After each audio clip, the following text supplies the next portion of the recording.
মমতা ব্যানার্জির সরকারের আর কোনো সরকারে বসে থাকার নেই, কারণ কি আজকে সন্দেশখালীতে যখন মা বোনের উপর অত্যাচার হচ্ছে উনি দিদি নম্বর 1-এ শুটিং করাতে যাচ্ছেন এবং ওখানকার যিনি সাংসদ আছেন উনি গিয়ে ইনস্টাগ্রামেতে ফটোশ্যুট করাচ্ছেন। তাই মমতা ব্যানার্জির আজকে আর বিধানসভায় বসার কোনো রকম কোনো অধিকার নেই। তাই আজকে বিধানসভা ঘেরাও অভিযান বিদ্যার্থী পরিষদের তরফ থেকে নেওয়া হয়েছে। नहीं चलेगी नहीं चलेगी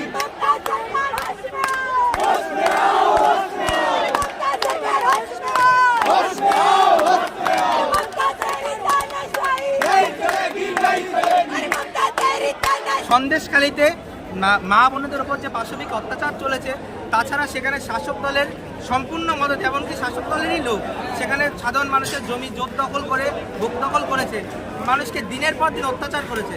সেই অত্যাচারের প্রতিবাদে আজ অখিল ভারতীয় বিদ্যার্থী পরিষদ বিধানসভা ঘেরাওয়ের ডাক দিয়েছে।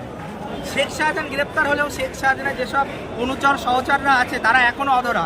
এমনকি এই শেখ শাহজাহান সম্পূর্ণ নিজের ক্ষমতায় আজকে এটা করেনি, তার ওপরে কোনো গডফাদার আছে। আমরা চাই সেই গডফাদারকে সমূলে উৎপাদন করতে, যার জন্য বিদ্যার্থী পরিষদের আজকের এই আন্দোলন। মহিলারা আজ রাস্তায় বেরিয়ে আসছেন, তারা একের পর এক চাঞ্চল্যকর তথ্য দিচ্ছেন যে তাদের ওপরে কিভাবে অত্যাচার করা হয়েছে।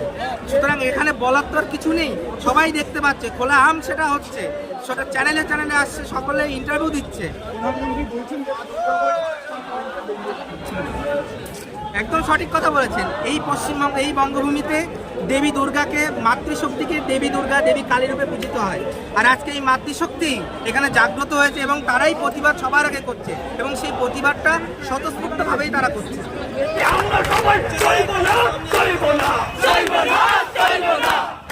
পুলিশের এখন পশ্চিমবঙ্গ সরকার এখন বুঝতে পেরেছে যে বাংলার মানুষ জেগে উঠছে এবং সত্যি অভিযোগ নিচ্ছে, কিন্তু অভিযোগটা কতটা ফলপ্রসূ হবে সে বিষয়ে একটু সন্দেহ আছে আমাদের, একটু না অনেকটাই সন্দেহ।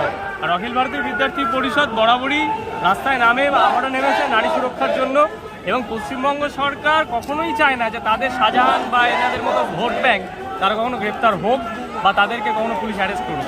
হয়ে গেছে, আবার ছাড়াও পেয়ে যাবে হয়তো। অভিযান কেন শুধু না, এটা আগে থেকে হওয়া উচিত ছিল এবং বারবার হওয়া উচিত, কারণ আমাদের মমতা বন্দ্যোপাধ্যায়ের বর্তমান পশ্চিমবঙ্গ সরকার পশ্চিমবঙ্গের প্রশাসনটাকে পুরো নষ্টই করে ফেলেছে এবং নারী সুরক্ষা বলে কোনো জিনিসই নেই। তার পাশাপাশি আমরা দেখতে পাচ্ছি চারিদিকে একেবারে পুরো অন্যায় পুরো ছেয়ে গেছে, দুর্নীতিতে ছেয়ে গেছে। তার জন্যই বিধানসভা চলে আমাদের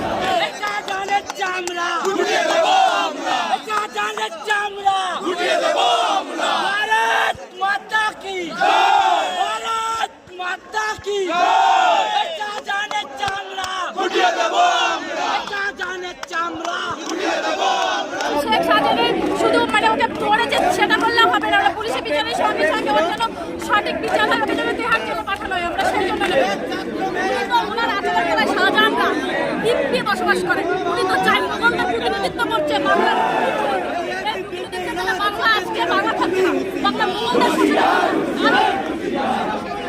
উনি তো রিয়েলিটি খেলার জন্য উনি মাঠে নেমেছেন এবং উনি যার জন্য উনি স্লোগান দিচ্ছেন যে খেলা হবে, উনি এমন খেলা খেলছে পুরো রাজ্য কিন্তু আমরা মা বোনের আজকে রাস্তায় নেমেছি কলকাতা রাজপথে।